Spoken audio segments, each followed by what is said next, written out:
आशा करती हूँ कि आप सभी घर में स्वस्थ होंगे, प्रसन्न होंगे और परीक्षा के बाद की खुशियाँ मना रहे होंगे।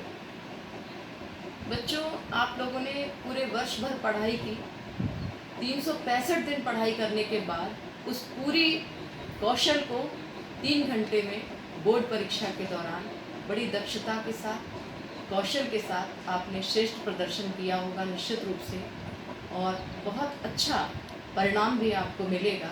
हमारे बच्चे सब बहुत लगनशील, मेहनती हैं, परिश्रमी हैं और आज्ञाकारी हैं। तो मेरा विश्वास है जब उन्होंने इतनी बड़ी तपस्या की है तो तपस्या का निश्चित रूप से फल भी बहुत अच्छा आएगा। तो बोर्ड का परिणाम जब भी आए लेकिन अच्छा ही आएगा, ऐसी आशा और शुभकामनाओं के साथ आपसे मैं बात करना चाहती हूँ और बतलाना चाहती हूँ कि बच्चों, शिक्षा एक ऐसी प्रक्रिया है जो निरंतर चलती है, लगातार चलती है। मेरी भी शिक्षा चल रही है, आपके माँ पिताजी की भी शिक्षा चल रही है।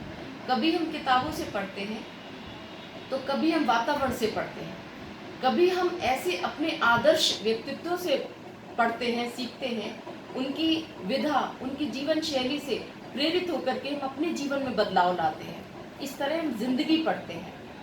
तो वातावरण हमें किताबों से अधिक पढ़ाता है, इसमें कोई संदेह की बात नहीं।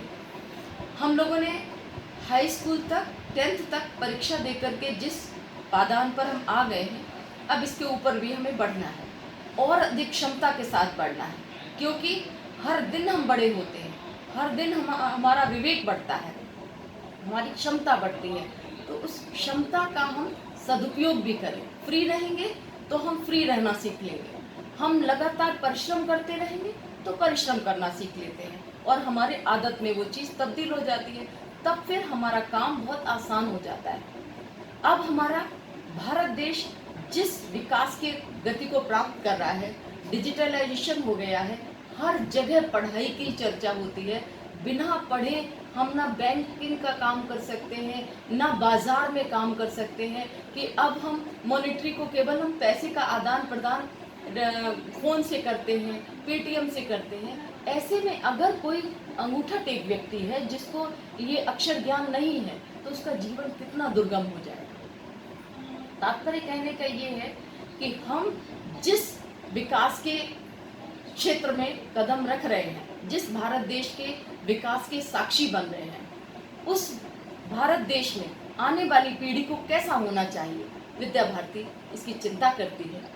और विद्या भारती ये भी बतलाती है कि किताबें पढ़कर अगर हमने जिंदगी नहीं पढ़ी तो जिंदगी के किसी न किसी क्षेत्र में हम कमज़ोर पड़ जाते हैं, अपना वैवाहिक जीवन सही नहीं चला पाते, अपने परिवार के सभी लोगों से संबंधों को के साथ तालमेल नहीं बैठा पाते हैं, हम बड़ों की आज्ञा का पालन नहीं कर पाते हैं, अहंकार आ जाता है, या कभी कभी आत्मबल में कोई कमी आ जाती है तो छोटी सी असफलता हमें मजबूर कर जाती है कि अब हम क्या करें, कुछ नहीं बचा।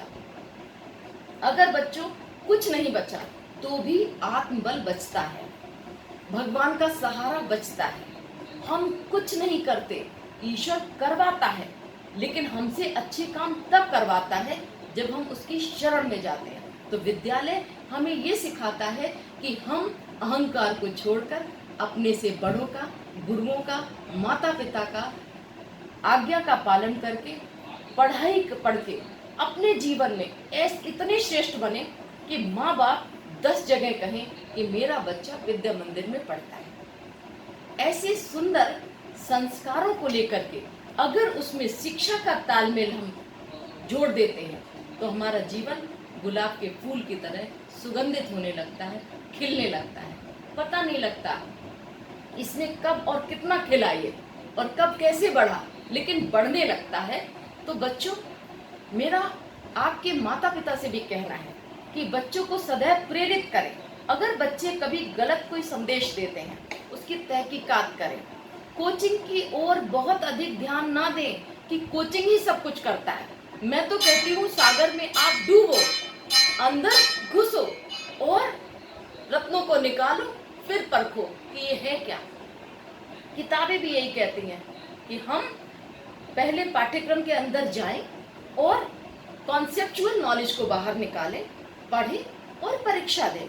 आने वाली राष्ट्रीय शिक्षा नीति ये कहती है आप इंटर पास हो ना हो, आप इंजीनियर बने ना बने, आप डॉक्टर बने ना बने, आपको वो कौशल आना चाहिए, आपको वो काम करना आना चाहिए, और काम करना आएगा तो आप घर से उठा लिए जाओगे काम करने के लिए। लेकिन कौशल नहीं आया और आपने अंक पत्र बना लिए तो ये अंक पत्र किसी काम के नहीं रहेंगे। तो ऐसे बदलते परिवेश में हमारी चुनौतीपूर्ण जीवन में बहुत अधिक आवश्यक हो गया है कि निर्णय हमारे सही हों, हम समय का सदुपयोग करें। 11वीं कक्षा के लिए तीनों वर्गों में से कोई भी वर्ग का चयन करें, कला पढ़ें, कॉमर्स पढ़ें, विज्ञान पढ़ें, तीनों वर्ग अच्छे होते हैं, लेकिन जो कुछ भी पढ़ें बड़ी तल्लीनता के साथ, लगनशीलता के साथ पढ़ें।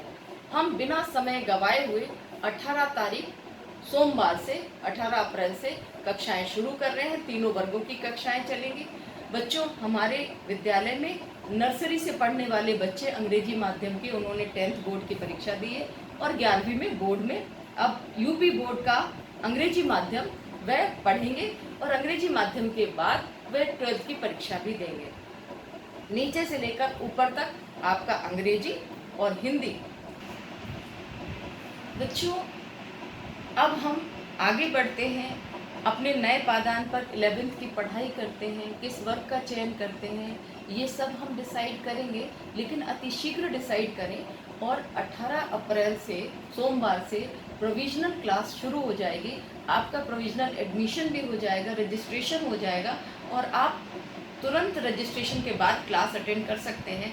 जो भी इस वीडियो को देख रहा है उन सभी से मेरा आग्रह है कि हम बच्चों को कॉन्सेप्चुअल नॉलेज के लिए ये प्रारंभिक क्लासेस को ज्वाइन कराएं, क्योंकि इस समय हमें समय मिल जाता है जब हम विषय किन कॉन्सेप्ट्स पर, किन सिद्धांतों पर आधारित है, उन सिद्धांतों को पढ़ाने का हमें समय मिल जाता है।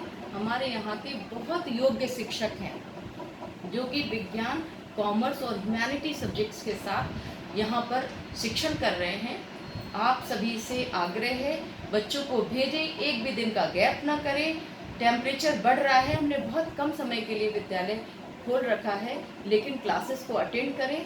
आपके सफल, स्वस्थ और आनंदमय जीवन के लिए शुभकामनाएं देती हूँ। बहुत बहुत शुभकामनाएं और शुभाशीष।